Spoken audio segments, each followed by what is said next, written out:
Olá, Rádio Mateus 6:33. E falando de Vila Velha para toda a internet.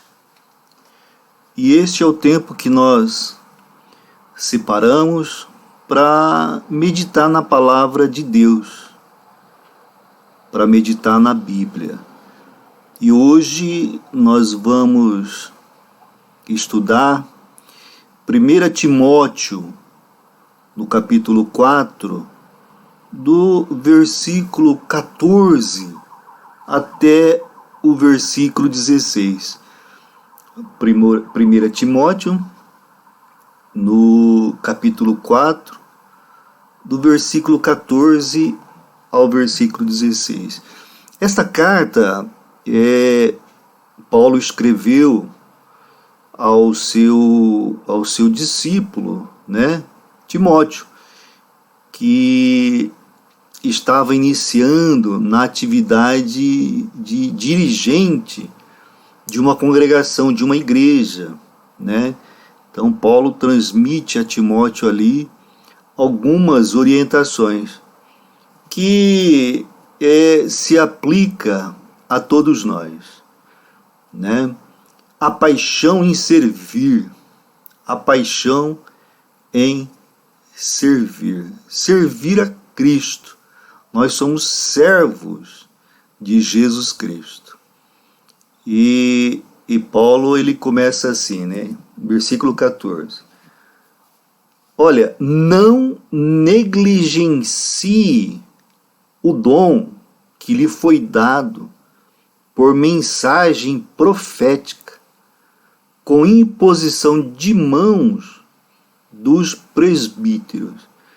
Irmãos, principalmente no Antigo Testamento, havia muito essa cerimônia, este ato de imposição de mãos, quando ia consagrar algo ou alguém ao serviço. Por que algo, pastor? Porque no Antigo Testamento se consagrava utensílios, uma mesa, um ambiente, enfim, um templo. Atualmente, no Novo Testamento, na dispensação da graça em que nós vivemos, algumas igrejas, elas ainda praticam isso, da consagração de utensílios. A pessoa compra um carro, vai lá e pede para o pastor ungir aquele carro, como se fosse uma proteção. E consagração, eu acho que não é a palavra certa para quando se pede para ungir um carro. Porque consagração é algo destinado somente para atividade, ou mais, principalmente para a atividade do ministério. E às vezes aquele carro é usado para uma outra coisa. Mas a unção do veículo, ainda se usa. E aqui o Paulo está falando assim para Timóteo: olha, Timóteo, não negligencie o dom que lhe foi dado por mensagem profética.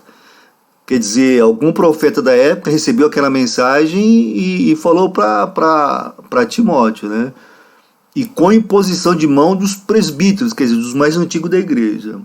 Pastor, e hoje? Como eu estava falando, a consagração de objetos, algumas igrejas praticam, outras não, Há aí mas eu particularmente, eu acho que vai muito da congregação, vai muito do pastor, das explicações do porquê daquilo que o pastor transmite, E a imposição de mãos, quando vai destinar alguém ao pastoreio, já é mais comum, Mas que também eu particularmente não vejo assim como uma obrigatoriedade, porque eu acredito que quando você aceita Jesus Cristo, ele vem habitar no seu interior, ele te dá dons, capacidades. E se a sua capacidade, se o seu dom é de pregação, é de acompanhar, de ouvir, né, de praticar caridade, eu acho que já está, né? Mas se for uma organização, normalmente eles se reúnem um dia, uma data determinada, e fazem a imposição de mãos. Pastor, mas e para minha vida em particular? Irmão, o dia que você aceitou a Jesus Cristo, o Espírito Santo veio habitar no seu interior, e você já está, no meu entendimento, habilitado a ir e pregar o Evangelho, com ou sem imposição de mãos, tá? Com ou sem a unção do óleo consagrado. Porque essa é uma prática que, sabe, é muito de cultura, né? É preciso que nós entendamos que aqui estava iniciando a igreja. Né? Mas o importante nesse versículo é você saber que você, ao aceitar Cristo, o Espírito Santo vem habitar em você, e você já tem um dom, o dom do Espírito Santo. As habilidades, cada um tem uma, né? Né? Tem gente que é chamado e tem a habilidade de tocar a bateria. Outro é chamado e tem a habilidade de trabalhar na cozinha. Outro é chamado e tem a habilidade de... né? Toda a salvação traz consigo um dom do Espírito, uma habilidade. É claro que as pessoas, né, talvez levada pela emoção ou pelo desejo de servir, sempre acredita que o dom dela é de pregar, de ver coisas, sabe? Então é preciso ter muito cuidado, muita cautela com isso. Mas o mais importante é você saber, você está pronto para divulgar a palavra do Senhor. Você está pronto, tá? Com a habilidade que você tem, tá? E prossegue. Olha no 15. Agora aqui já se aplica a todos nós, né? No versículo 15, porque é de âmbito geral. Seja diligente nessas coisas. Ou seja, tudo que nós formos fazer para o reino, nós temos que fazer com diligência. É como se nós estivéssemos fazendo para Deus.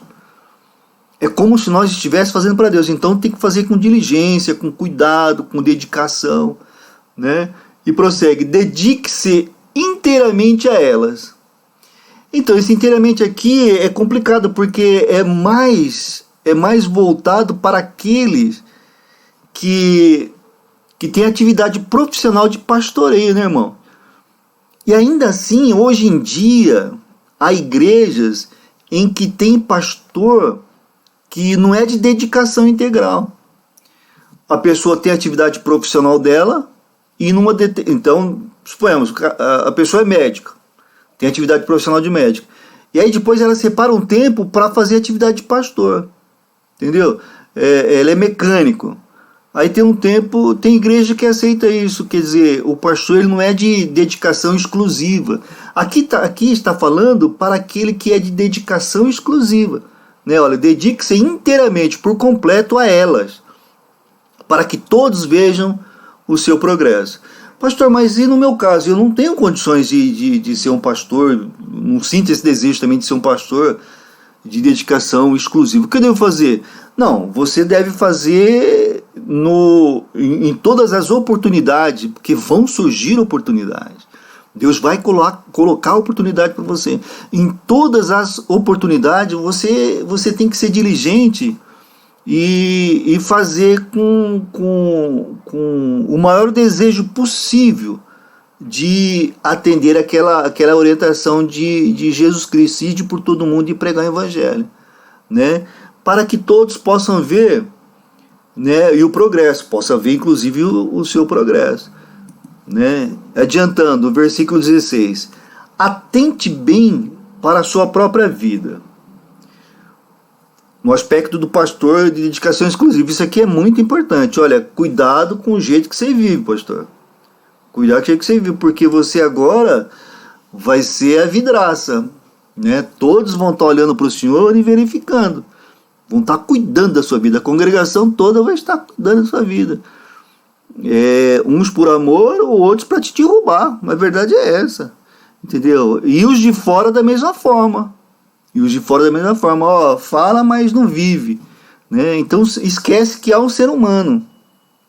Irmãos, eu quero deixar uma coisa clara aqui. Tudo que eu falo aqui, a interpretação que eu dou ao texto do Evangelho, se aplica também a mim. Eu prego primeiro para mim. Toda pregação que eu faço é primeiro para mim. Eu sei o quanto eu sou falho, o quanto eu sou pecador, eu conheço as minhas limitações, por isso que eu prego para mim. Eu não fico verbalizando só para os outros achando que eu sou já um santarrão. Em absoluto, não sou mesmo.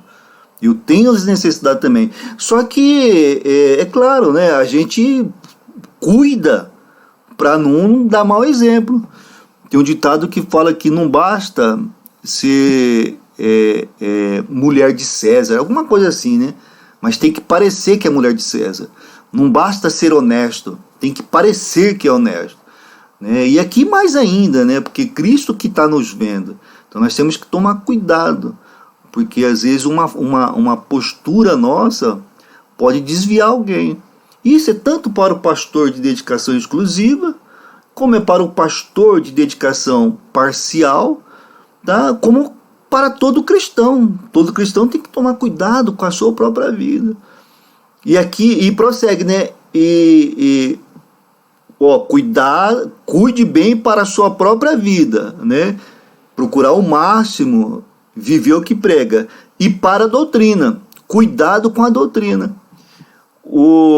A Bíblia fala em Atos que quando a igreja foi iniciada, as pessoas viviam conforme a doutrina dos apóstolos, né? Dos apóstolos. Então a nossa doutrina hoje é a doutrina dos apóstolos. Quem foram os apóstolos? Aqueles que viveram com Cristo, que divulgam o ensinamento de Cristo. Tem pessoas que querem viver conforme a doutrina dos profetas do Antigo Testamento. Tem pessoas que querem viver conforme a doutrina dos sacerdotes do Antigo Testamento, né? Tem pessoas que querem viver conforme a doutrina dos reis, dos juízes do Antigo Testamento. Então vira uma salada de doutrina que ninguém entende. Olha, nós temos que tomar cuidado para a doutrina. Qual doutrina? A doutrina de Jesus Cristo, né? Que foi divulgada na primeira oportunidade pelos apóstolos. Então nós temos que tomar cuidado quando a gente vê que está se desviando da doutrina dos apóstolos, né, da doutrina de Jesus Cristo. A gente tem que ficar muito atento a isso. Porque às vezes no ministério, às vezes, sabe, aqui é mais para o pastor, né? Mas eles sabem disso, né? Mais para o pastor. Às vezes no ministério você vai se envolvendo, sabe? Não tem devocional. Você é um profissional. Não dá tempo para ter devocional. Você com Jesus Cristo. Porque a demanda é muito grande, irmãos. Para um pastor a demanda é muito grande. Eu posso dizer isso. Cuide bem do seu pastor. Quem tem um bom pastor, cuide bem do seu pastor terreno. Cuide bem, porque não é fácil, é sofrida a vida. Há o peso espiritual, né, porque o demônio quer derrubar o líder, né, e é o peso do trabalho secular. É secular, acordar cedo, dormir tarde, sabe, tá estudando, preparando pregação, visitando, né, sentindo as dores do outro. E a família para cuidar. Né? Mas aqui fala então, né, para nós tomarmos cuidado com a doutrina, perseverando sempre nesses deveres. Quer dizer, o que é atividade tem que ser cumprida com perseverança. Haverá dias que está meio cansado, tá triste. Quem está ligando? Fulano tá, mas tem que atender, poxa vida, a pessoa está lá no outro lado, lá está com um problema, né? Então mas tem que perseverar nos seus deveres. Pastor, e eu que sou uma ovelha e tal, da mesma forma, irmão. Se chega ao teu conhecimento um pedido de socorro espiritual, uma necessidade espiritual, não dá para passar a bola, liga para o pastor. Não, você tem que dar ali o primeiro socorro, o primeiro atendimento, né? Com palavras de conforto, palavras que traz à pessoa uma realidade, uma reflexão, né? Aí depois sim, passa para o pastor e tal, mas é dever nosso perseverar. Por que devo fazer isso, pastor? O versículo fala: pois fazendo isso, você salvará tanto a si mesmo, quanto aos que o ouvem. Sabe, irmãos, Aqui que está, olha, quando a gente está pregando, quando a gente está falando do Evangelho, quando a gente está, sabe, cumprindo o ídolo do Senhor, tá aqui, ó, no versículo 16. Você salvará a si mesmo, quer dizer, você está pregando para você mesmo. Durante um tempo na minha vida eu lecionei, né, paralelo, eu lecionei em ambiente militar, né, dentro do quartel e tal. E eu confesso que eu aprendia demais ensinando. Eu aprendia demais ensinando. É o mesmo aqui, ó. Quando você está pregando, não tem como você não pregar para você mesmo. Você aprende, você está salvando a si próprio, né? E aos que o ouvem. E se você negligenciar na sua atividade? Você está negligenciando a sua salvação e está negligenciando de outro. Tem um versículo bíblico que fala que Deus vai cobrar da mão o sangue daqueles perdidos. Da nossa mão, né? O sangue daquelas pessoas que se perderam. Quer dizer, que a gente não levou o evangelho, que a gente não anunciou. Então é muito importante isso. Quem não é o profissional... o pastor é profissional? É profissional, puxa vida. A gente fica com coisa, mas não, é profissional, sim. No judaísmo eles já são mais claros com relação a isso, né? O rabino lá, ele sabe que ele é um profissional. Então o pastor é um profissional da religião aqui, claro, faz com amor, né? Tem um chamado, assim como o policial tem, o médico tem, o professor tem, o advogado tem um chamado, cada um tem um dom, né? Mas é um profissional. E as pessoas que não são profissionais, elas também têm que ter esse cuidado, porque um dia haverá uma cobrança. Puxa vida, mas o fulano tal se apresentou, você... né? Lembra do bom samaritano? Vários passaram e não ajudaram. Há ali uma cobrança, né? Porque não ajudou. É importante, irmãos, que a gente, no mínimo, dê ouvido, sabe? No mínimo, dê ouvido para ouvir o que a pessoa tem a falar, as necessidades que ela tem para manifestar, né? Mas isso, essa paixão, sabe? Esse desejo e tal, ele é natural de quando nós nos convertemos. É natural, sabe? Você deseja, você quer pregar, você quer falar, você quer anunciar, porque foi bom para você quer falar para os outros, né? Mas aí vem as pancadas da vida, né? Vem as tentações, as provas, a gente vai dando uma esfriada. A gente, eu, você, nós, vamos dando uma esfriada. Então é preciso que a gente volte àquela paixão inicial, né? Aquilo que nós chamamos de primeiro amor, sabe? Quando você se converte, você está ali, sabe? Um desejo, tudo, ai, oh, glória a Deus. Seria bom se pudéssemos viver toda a vida assim, né?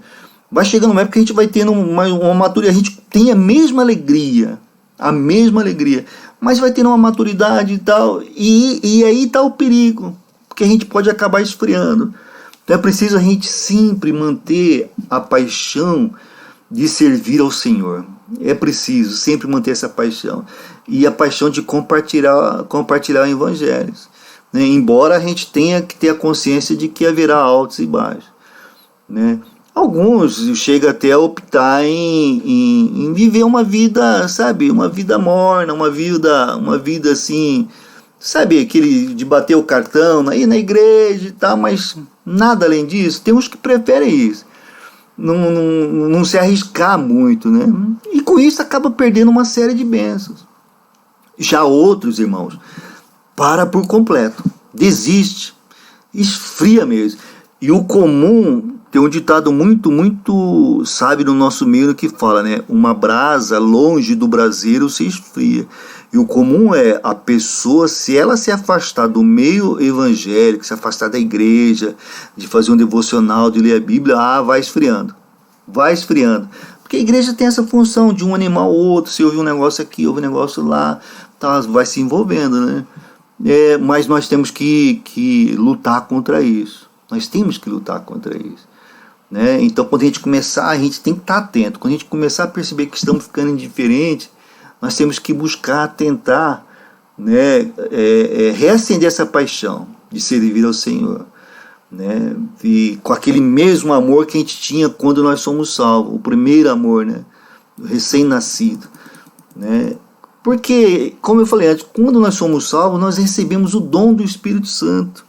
Todos nós, todos têm um dom para servir no reino, todos.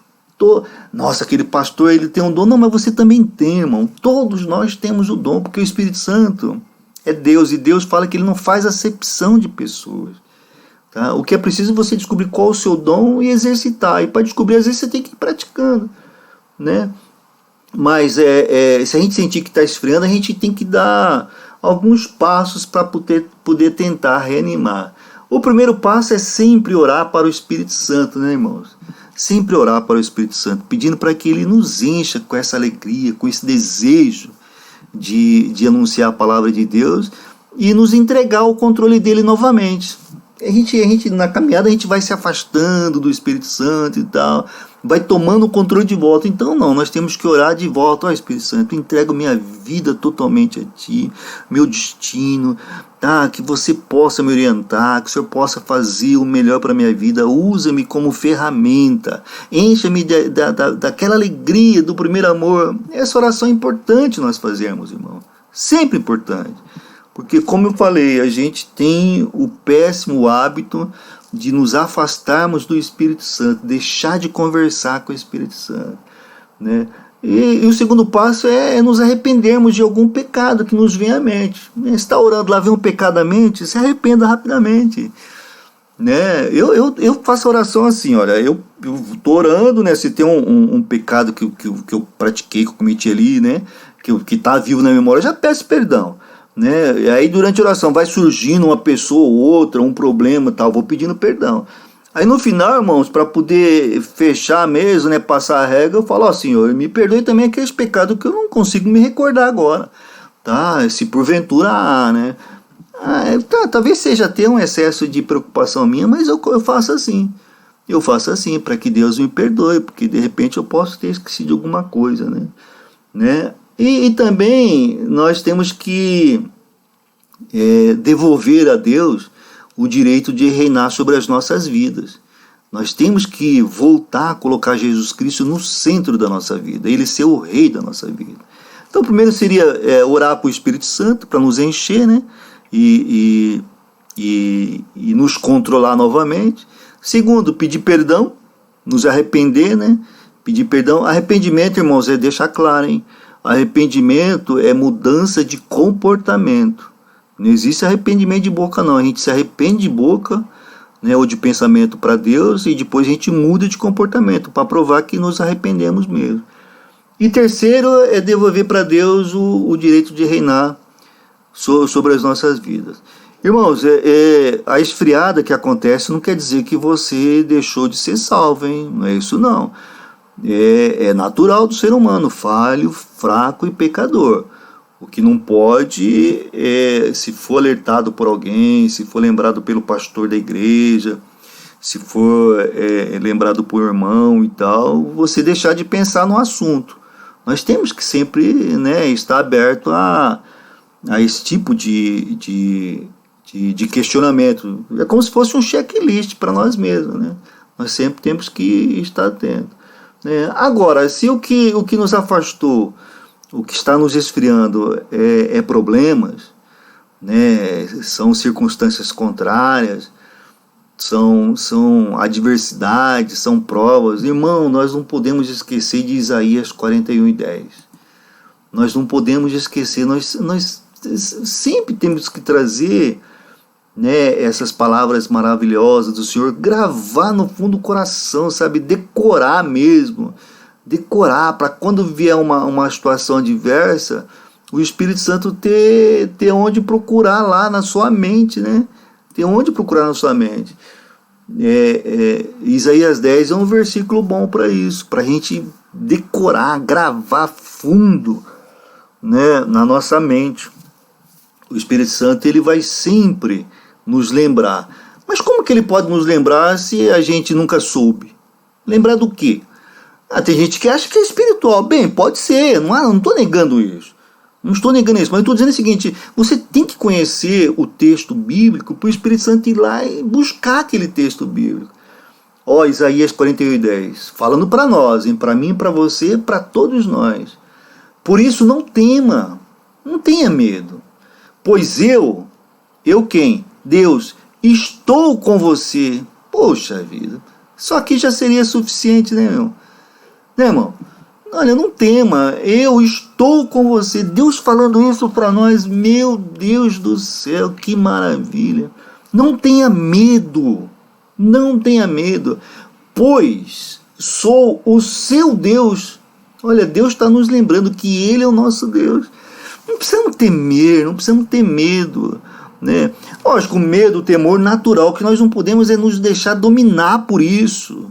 Nós não podemos. Todo mundo sente o medo, uma rua movimentada, tem que ter medo, senão você pratica loucura e morre, mas não é desse medo que Deus está falando. Deus está falando daquele medo não natural. O medo natural faz parte do sistema de proteção que Deus deu para nós mesmo. Tá falando aqui do medo não natural, do medo descontrolado. Ele está dizendo que nós não precisamos ter medo deste medo descontrolado, né? Por que não precisamos? Porque Deus fala, eu o fortalecerei. Quer dizer, Deus vai nos dar força para passar nessa dificuldade, irmãos. Que maravilha, meu Deus do céu, o Senhor é muito bom. Eu o fortalecerei e o ajudarei.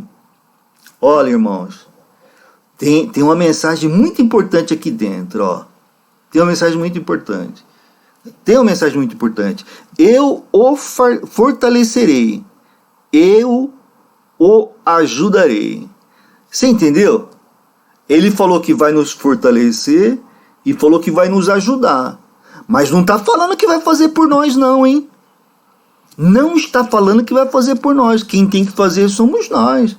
Nós temos a responsabilidade de buscar o pão de cada dia, nós temos a responsabilidade de buscar o aprendizado, nós temos de buscar a responsabilidade de buscar um relacionamento mais próximo com Deus, tá? Nós temos a responsabilidade de enfrentar o dia a dia, é nossa responsabilidade. Por quê?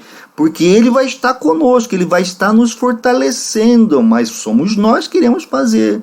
Toda a honra, toda a glória é a Ele, que nos fortaleceu. Sozinho nós não passaríamos. Mas nós temos que agir como cooperador, reconhecendo que a força vem dele, que a ajuda vem dele. Toda a honra, toda a glória é a Deus. Mas não adianta ficar parado, sentado, dormindo, que nada vai acontecer. Há que ter um movimento, tá? Sempre reconhecendo que toda a honra e toda a glória é do Senhor. Mas a nossa participação é importante aqui, ó. Prossegue, eu o segurarei com a minha mão direita. Olha, Deus fala que nos segurará com a sua mão direita. E para fechar ele fala, mão direita vitoriosa.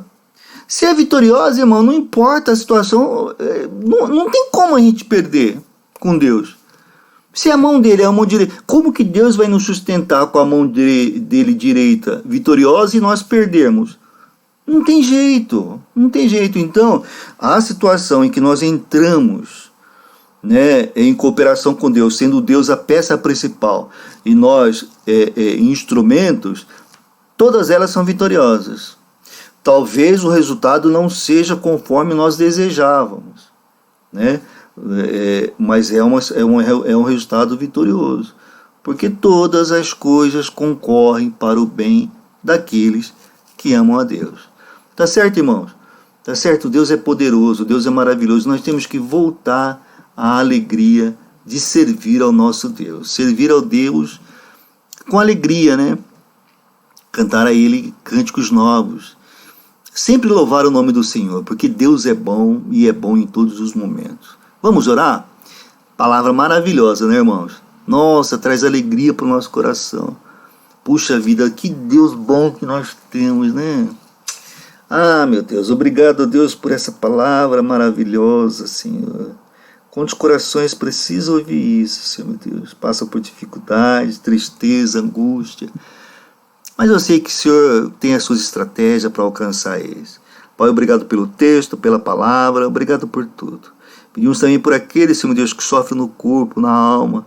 Que o Senhor possa estar, Senhor, meu Deus, restabelecendo a saúde física do corpo. e que essa pessoa reconheça que é o Senhor que fez esse milagre na vida dela e possa se entregar por completo ao Senhor. Pai amado, mas que não sejam os nossos planos, nossos desejos, mas os desejos, o plano do Senhor. Pedimos também, Senhor, por aqueles que sofrem na alma, né, angústia, tristeza, que o Senhor possa estar fortalecendo essa vida, esse tempo, né, fazendo ela ver que há saída, que o Senhor é com ela. Pai amado, fortaleça aqueles que já conhecem o seu poder. Abra oportunidade para aqueles que ainda não te conhecem, Pai. Usa das ferramentas, intercessões, orações, usa pessoas, né? Usa a palavra, usa o que for da estratégia do Senhor, mas alcance essas vidas, Pai amado. É a oração que nós fazemos em nome de Jesus. Abençoe também os relacionamentos na família, abençoe a família, Pai, projeto do Senhor, abençoe os governos, né, plano do Senhor para a humanidade, abençoe também a sociedade como um todo, Pai amado, nos hospitais, né, no trânsito, nos comércios, onde haja um humano, que haja também a presença do Senhor manifesta, Senhor meu Deus. Nós oramos porque nós acreditamos, nós oramos porque nós cremos, por isso nós oramos em nome de Jesus. Amém e amém.